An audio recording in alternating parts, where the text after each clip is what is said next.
You probably replaced that person because you never invested what you needed to invest in them for them to ultimately be successful. Training should happen inside your store. Training should happen by your managers, by your leaders, by your service directors.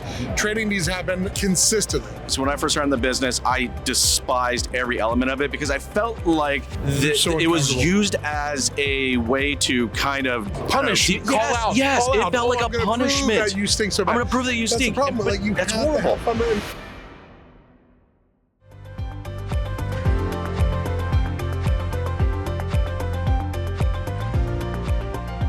Hey, what's going on, Automotive Nation? It is Jason Harris here. And thank you for joining me on a very fun episode of Shifting to Profit, where I have a friend with me who's going, yes, I have the one, the only, the oh so famous Joe Webb. Joe, what's going on? How you doing? How you doing? Here, do you need an extra mic? Yeah, two, please. Is that good? Oh, hey, I'm the clown again. I'm so glad to see you. Yeah, how you doing? Thanks for coming by. All right, thanks for having me. Thanks for coming by. Yeah. Guys, if you don't know, me and Joe have known each other for well over a decade. We're some good friends. Since I was 19. Yeah, since he was 19. And I was in diapers. He actually babysitted for me. Whoa, so that was weeks ago. That was... We are going to try to do a podcast today, but we will. Hey, look, for everybody out there watching and listening right now, Joe, who maybe don't know who you are, how you got into the business, what is that origin story of how you got started in this crazy world we call the automotive industry? I've told the story so much, I don't know if I should tell it again. I know. Do you want the full story or like just the, hey, this is what I've worked in a few places? I want like the superhero, like origin story, like falling from the planet into a small farm. We don't have that much time, but I'll tell you, here, listen, this is a fun one. So I was in the liquor, wine, and spirit industry. I was doing really well. I was like a prodigy in the field. Yeah. And like if somebody needed a $5,000 bottle of Hennessy Timeless Cognac sold in, they'd send me in, meet with a restaurateur. I'd pour the 1 1/4 ounce. I'd talk about the O-gauge barrel, like the one barrel every decade. Yep. And I went from Miller Brewing Company to Doer Scotch to Sheffield Somerset Wine Company, all this stuff. And during long, I was getting a little sick of the 3 martini lunches and 9 Scotch dinners I was having. Oh, that sounds rough. Yeah, but I was offered a sales management position at a distributorship. Yep. But I felt I wasn't strong at sales, and I don't know why. I was a kid that ran the lemonade stands. I was a kid that I used to sell personal attack alarms to my female teachers when I was in junior high. Nice. So I was a sales guy through. But after graduating college, I went and tried to buy a car. I shouldn't say tried to. I bought a car, but it was completely ripped off. There wasn't any information out back. You got sold. There wasn't any information available back then. It was a terrible experience. So I didn't like car sales. I didn't like car salespeople. Sure. But an opportunity to work at a distributorship, and a friend of mine who set the world on fire in car sales. Yep. Said, hey, if you want to get comfortable negotiating, selling cars, or negotiating anything, you should come try this out. Sell cars for a couple months, and you'll learn all the tips and tricks. So I took a class on how to sell cars, which I urge no one to ever do. Oh my gosh, I did the same. You got conned into the business. That's coming from a trainer. I know. Like a phone sales BDC trainer. Don't do it. And I remember as an old man, he had a mustache, he was 95 years young, and we're in a Holiday Inn. It's myself in a suit, relatively professional, young, but a bunch of people who just committed domestic assaults against their spouses that can no longer work in their current job, so they fall to the automotive industry, obviously. Yes, of course. And he would say things like, they say he'd be smoking, inside the hotel. Yep. I know they say there's no smoking in the car industry, but if you sell a car to a customer who smokes and you make some money on that customer, you let them light up right there in the showroom, and you better smoke with them. Your owner's not going to care if you're smoking inside if you didn't sell yourself a car. And all these guys are like, yeah. I'm like, no, they completely will. It's illegal. It's against the law. I don't know why we're discussing this. They kicked me out. It's a 7-day course. You got kicked out of the 7-day course? That's awesome. On day 2, so I went to a dealership that I got laughed out of. It was a Suzuki dealership. They said I wasn't. You're minors, we're majors, you're A-ball, and we're pros. We're shooting from the threes. I'm like, those are different sports. So then I walked across the street after they laughed me out. He had a mustache too. Laughed me out, and I went to cross the street, and I got hired on the spot. And then, just like it happens to most people, the industry sort of catches you. It just sucks you in. It's a hole. It gets in your blood. 2 or 3 months in, general manager pulled a bunch of us together. There's like 50 salespeople in the Yeah. store, and he said, "Hey, somebody keeps sending in these electronic emails to us. What are we going to do with these?" Nobody else wanted to handle it. I guess nobody else knew how to type or use a computer. So I started the internet department, if you will, and started selling more and more and more. Went to another dealership that I was pulled to and helped that dealership grow in number. And inevitably, after I started writing for magazines and speaking at conferences, I started my own company, Dealer Nose, in 2008. During COVID, I also helped join from a retail perspective, so I could get out of the sky. Joined a dealership where I spend 7 to 10 days a month of my life at the dealership. See, that's what I've always appreciated about you. The retail, and we do the training and consulting, and you really have no problem getting in there, man. Like you get in there, you get it done. Like that's one thing I've always admired from you.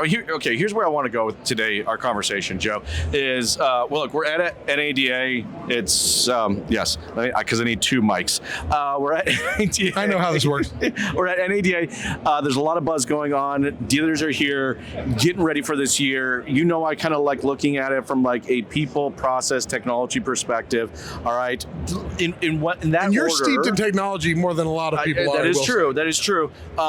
What should dealers be focusing on in one of those categories or all three, in your opinion, to get ready for this year to make it more profitable? Yes, all of it. People, process, and technology. I mean, they go hand in hand. You could also say, it's funny. Way back in the day, they talked about the three pillars being product, process, and marketing.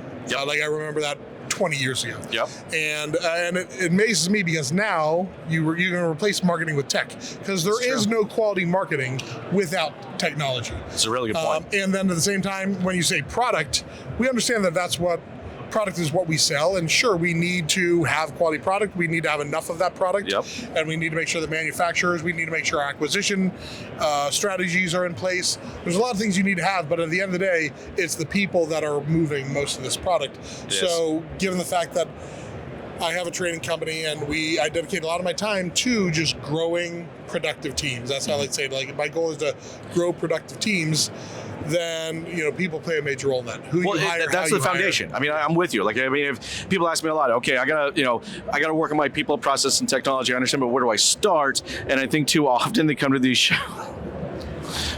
shows.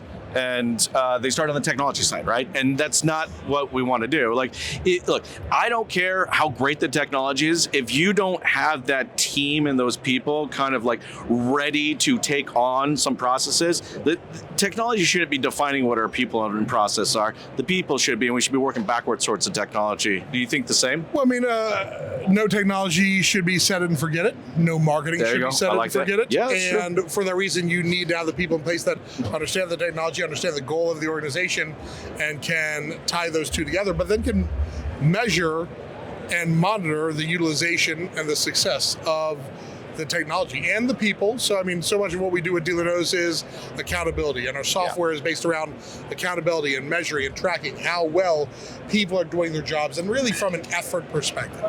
How much effort are they giving?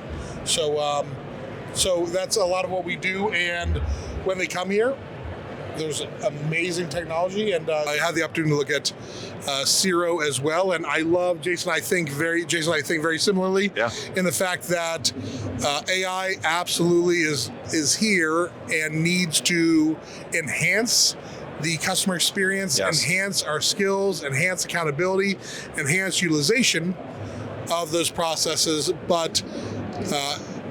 And I'm not even opposed to some agentic AI doing some menial tasks. Oh, no. I think in marketing and stuff like that, I'm 100% with you. I don't want it to replace the people aspect of this industry yet. No. I'm going to say I don't want it. I'm not going to say it's never going to happen. I'm going to say it's going to be a slower wave than it's going to be a tidal wave. I'm glad that you brought that up, because I have heard this, and if you're out there watching and listening right now, you may have even had that conversation at your dealership. He's so good. You see, everybody's like, hey, look at you. Hey. You over there. It is like, well, maybe we can just replace them with a piece of technology. I don't think you guys should be questioning if you should replace them with technology. You should be asking, why are you replacing that person? You're probably replacing that person because you never invested what you needed to invest in them for them to ultimately be successful. And I know you've seen many examples of that. And for everyone out there that's looking to up their people game, what's some advice that you would share with them? Consistency in training and having the right people. I mean, even as a trainer, training should happen inside your store. Training should happen by your managers, by your leaders, by your service directors. Training needs to happen consistently. Yes. In the back of the house, maybe it can be once a week, twice a week. Front of the house, it should literally be 5 days a week. Consistency, yeah. And you need to think about what you're doing.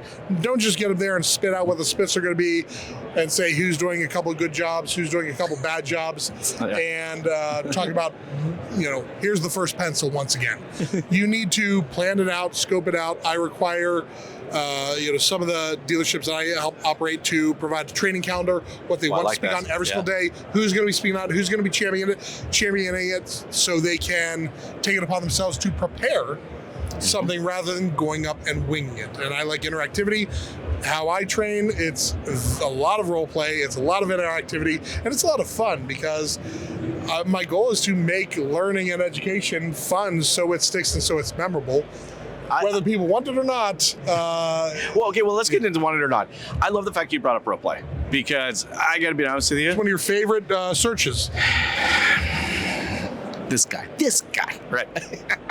He knows me too well. Anyways, no, the art of role play I think has been lost in our industry. And I gotta be honest, when I first started in the business, I despised every element of it because I felt like it was used as a way to kind of like punish, it felt like a punishment. That you stink so bad. I'm gonna prove that you stink. That's the problem. That's have horrible. To have fun with it and do it. I still come across people every single week that are, whether they're new hires or whatever, no, I'm not gonna do that.